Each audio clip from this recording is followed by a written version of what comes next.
Yep, go ahead. Okay, we're rolling. All right, this is an interview at Prattsburg Central School, Prattsburg, New York. It is the 28th of November, 2006, approximately 2:45 p.m. Interviewers are Mike Russert and Wayne Clarke. Could you give me your full name, date of birth, and place of birth, please? Daniel David Griffin, 9/25/30. Okay. What was your educational background prior to entering service? General Motors Institute, Flint, Michigan. Okay, I don't know if you, did you say where you were born? Yeah, Corning. Corning, okay. All right. Did you enlist or were you drafted? No, I enlisted Why did you decide to enlist? because my draft notice was home. Okay. Why did you pick the Navy? Well, my brother was in the Army and he got banged up pretty bad. So he told me to go, you go in the Navy or something else. Mm-hmm. Okay. Had he been in World War II? Yes, Okay. All right. Where did you go for your basic training? Great Lakes. What? How long were you up there? Well, for the period of boot camp. And then I became sick and was held back for 3 weeks. Mm-hmm. What happened to you, if you don't mind? Pneumonia. Mm-hmm. All right. So you must have been up there in the winter. Oh yeah. Nice place to be in the winter, isn't it? What was boot camp like? It was quite an experience from being outside, I'll tell you. We got along good, and you know, the people treated us good. Mm-hmm. The only thing I didn't like was I went in alone. I didn't know a soul, Didn't know anyone.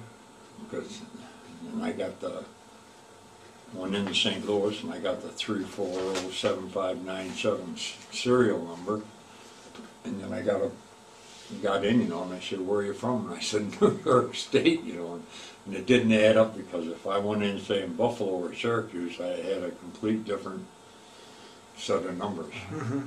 Mm-hmm. Yeah. Where did you go after Great Lakes? Vallejo, California, Submarine Base, inland, picked up a destroyer. Okay. So you were immediately assigned to a destroyer. What Yeah. destroyer were you sent to? USS Higbee, DDR-806, Mm-hmm. What does the R mean? radar picket. Okay, so you were a radar picket boat. Okay. How long were you on that destroyer? All my, Your whole Time. time in service? Yeah. Okay. What were your duties? I ended up being a gunner's mate, 2nd class. What type of guns? Automatic 350s. Okay. How often did you train on these? Well, the first trip over to Korea, we had 40mm guns. Mhm. And then we came back and got retrofitted with the brand new 3-inch, 3.5-inch Mm-hmm. 350s. What was it like your first trip over to Korea? How long were you there? I think 6 months. We came down the channel and went underneath the Golden Gate Bridge, and that was quite an experience. Oh, I imagine. And all the just 7 different currents, you know, coming. Mhm. And I didn't know, you know, whether I was going to be seasick or not, but fortunately I wasn't, so I did pretty good. Mm-hmm. Now, your first time off Korea, what were your jobs? Your ship, what was its mission? Submarine detail. What do they call it? Run with the battleships and the aircraft carriers, you know, off the rear quarter. Sonar patrol, submarine patrol. Did you ever encounter any unfriendly subs or anything? Yes. Were they Korean or Chinese or Soviet? Do you know at all? I don't know. We laid the depth charge pattern Mhm. and fired the K guns and rolled them off the back. And went back and forth about 3 times after that and got a substantial oil slick. But that was the end of it. Mhm. And then it made Time magazine, on the front cover of Time magazine back then, and I guess from hearsay we almost started another Third World War. I don't know. That's about it. I don't have. Did you spend any time ashore at all in Korea? No. Never got to go ashore?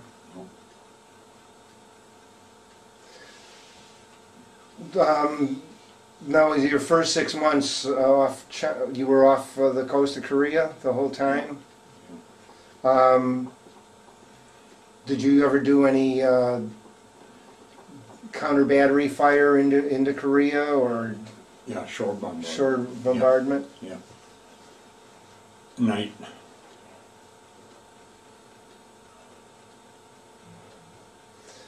Okay, what time of year was it that you were there? Winter. It was winter. How was it on the ship during the winter off Korea? Cold. Cold. Well, we used to have to chip the ice off from the recoil springs on the 5-inch 38s. Mm-hmm. And go up and straddle the barrel and clean it off before we could fire them again. All right, now that was during your second time off the coast. How long were you there the second time? I think about the same. About 6 months Yeah. also? 5.5, 6 months. Were your duties basically about the same? Yeah. What rank were you at that point? What was that? What rank were you? I think I made 3rd class. Seaman to 3rd class. Was your ship ever fired on? Do you know? No. We were running with the battleship Missouri, and that pulled in Wonsan Harbor and dropped anchor. And everybody on that ship was at parade rest with, you know, with the undressed blues. And it's just like similar to this territory, maybe mountain up there.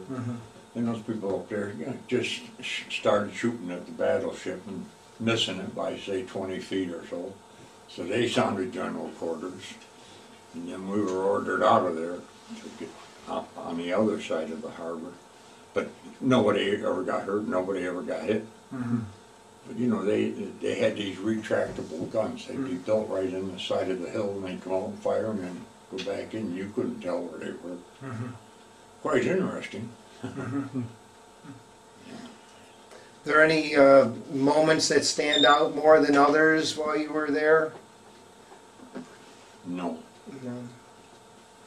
Did you ever get sick at all while you were at sea? No. What were your officers like? Very good. Especially the CO, you know, graduate of Naval Academy. Now, at this time during the Korean War, the service was integrated. Did you have any blacks in your Yes. units? Yes, we had, I think, 4 on the ship. Were they weren't just stewards, were they? They were. No, they fit right in. Some were engine men, some were gunner's mate, some were boatswain mate. Were there any other any problems at all, or on the ship? Okay. All right.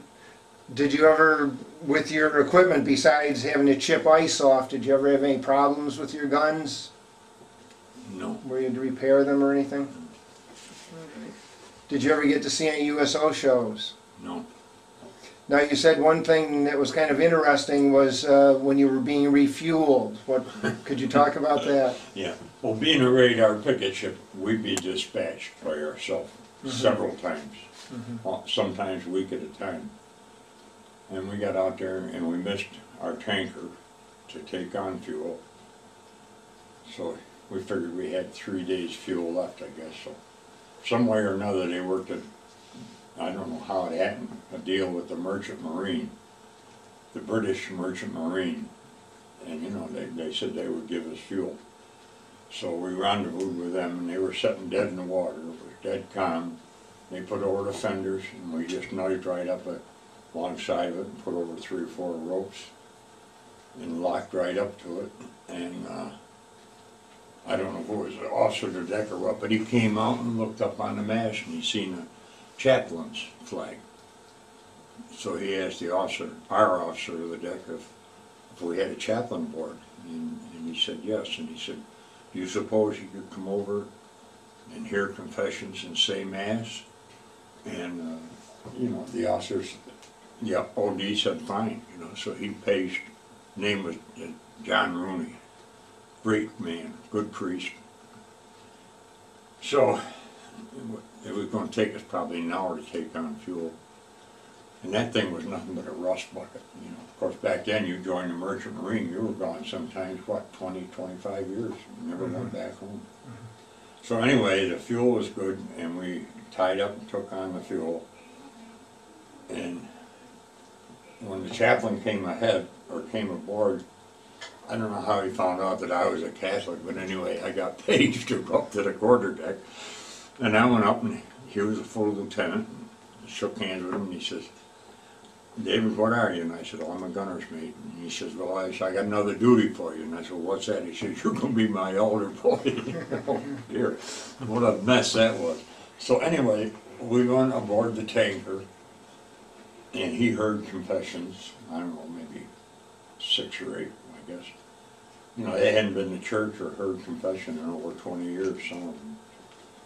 So anyway, we got that done. We went down to their galley, and we had mass, and set that up, and then that was over with.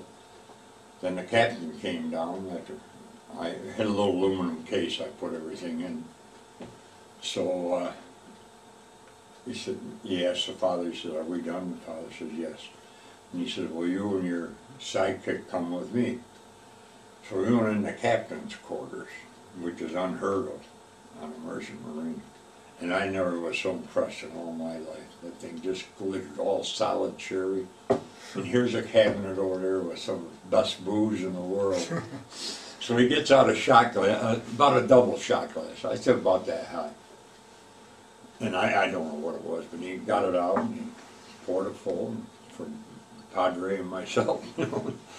And we were still taking on fuel, so we sat there and nursed that along, and gee, he come give us another one. So you were taking on fuel too? Oh yeah. So I'd say we had probably about 4 shots, and we hadn't had a drink probably in 35 days.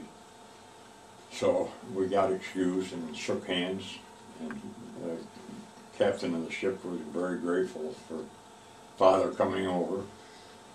So we had a little tiny gangplank.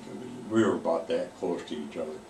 And we walked across that, and Father John says, keep this under your hat. And I said, I will. You know, but it was fun. We had a lot of fun, and I'm sure the people appreciated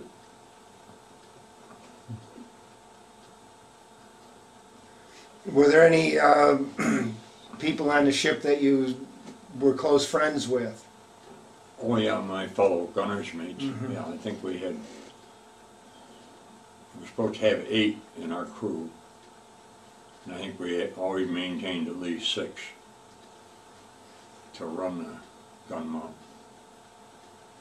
Now you said one of the mates was one of your best friends? Turned out to be one of your best friends? Yeah. He was a gunner's mate first class. Mm-hmm. Who was that? Jack Rodgers. Mm-hmm. Where was he from? Michigan. Mm-hmm. Did you ever stay in contact with him after you left service? I tried to, but I lost track of him. Never heard from him again. Okay, now you were in 4 years, so you were how long were you at sea during that whole 4 years? Well, we made 4 cruises. Oh, you did 4 cruises. Yeah, I'd say that, you know, probably half and half. Now you had 2 tours off Korea. Where else did you go? Were all of them off Korea? Yeah. Oh, all 4. Yeah. Yeah. Now, did you notice any change in your fire missions or what you were doing in the 4 times you went there? Yes. Between 51 and 54, Yeah, I guess it was the first cruise over, and we were doing night bombardment, Mm-hmm. you know, with the 5-inch 38. And we had the field glasses, and you could see these, maybe I shouldn't say this, but you could see these big tank farms, Sunoco, Esso, I don't know what the third one was, you know, just great big tank farm like down in Big Flats. Mm-hmm. You know, and I said, you know, why the hell can't we shoot at them? They were off limits. You know, we had spotters that we were blowing up bridges and railroads, but couldn't shoot at those tanks, you know. And I got kind of a disgusted feeling, you know, what am I doing in here? Mm-hmm. You know, really kind of took the wind out of my sails. We never did get to shoot at them.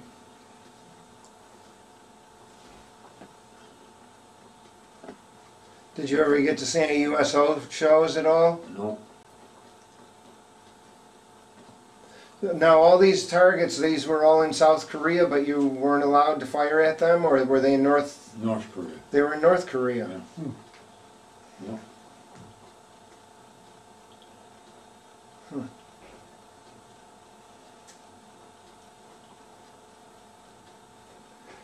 All right. After your so after your 4 cruises, were you were discharged? Yeah. Did you ever make use of the GI Bill? Yeah, they paid for the remainder of my school mission. Mm-hmm. Yeah. Okay. Did you join any veterans organizations after you returned? Legion, Mm-hmm. VFW. Were you active in them, or No, not anymore. not anymore? Okay. Did you ever have any reunions at all of your Yes, ship? back about 6-7 years ago, we had a 50th reunion out in Indianapolis, and it was just out of this world. You know, you try to visualize what people are going to look like, you know. And it was probably one of the best ones I ever been to. You know, it was programmed real well, and met a lot of nice people we used to be with, you know. Mm-hmm. Some were balls, some were, you know. How do you think your time in the service had an effect on your life? Well, I never got a thank or anything when I came home from the Korean conflict. Like people, like veterans got, you know, after World War II, there was none of that. Mm-hmm. You know, I was a little hurt over that. And then sometimes I felt I just wasted 4 years. And then other times I didn't.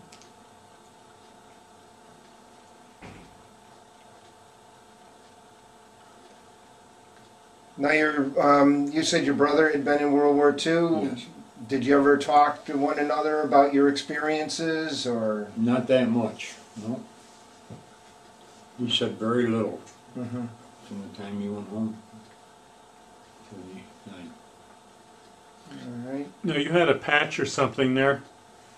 I think it's, Did you have a patch that you Oh, wore on yeah, your yeah. sleeve? In fact, I found it Oh. today. You want to hold that up and I'll I zoom couldn't in on believe it? it. Gunner's mate, 2nd class. Oh, okay.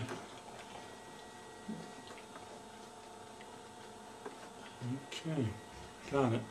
okay, well, thank you very much for your interview. Uh-huh. It was the 3rd trip, or maybe the 4th trip. As I said, we got dispatched a lot. And they were up in North Korea. There's the Yalda River that comes down. Mm-hmm. And we were sent up there, darkened ship, and everything off, all power off. And I had heard from another gunner's mate on another ship that they were putting down the floating mines. You know, they knew where the currents were, that had the contact The points on them. contact points, yeah. You know, and I thought, oh, I've never seen one of those. So anyway, we were up there, and we were anchored, dead in the water, and I had the 48 watch in the morning. And I'm up there, and we had there was a watchman. So I grabbed the binoculars and I'm looking, and geez, if I didn't see one. Boy, I'll tell you, I went in and I woke the captain up. He was standing up on the bridge then, not down below. And I put my hand on his shoulder, which you're not supposed to do. And I said, Captain, we're in trouble. I said, we got floating mines coming down. He says, get the boys on the 350 and let them have a little fun. I got, I'm telling you, I think there was 5 different mines that they blew up. You know, if they had hit us, they'd have blown us up. And that was quite interesting, I thought. You know. So I'm done? Yes, sir. Yep. Okay.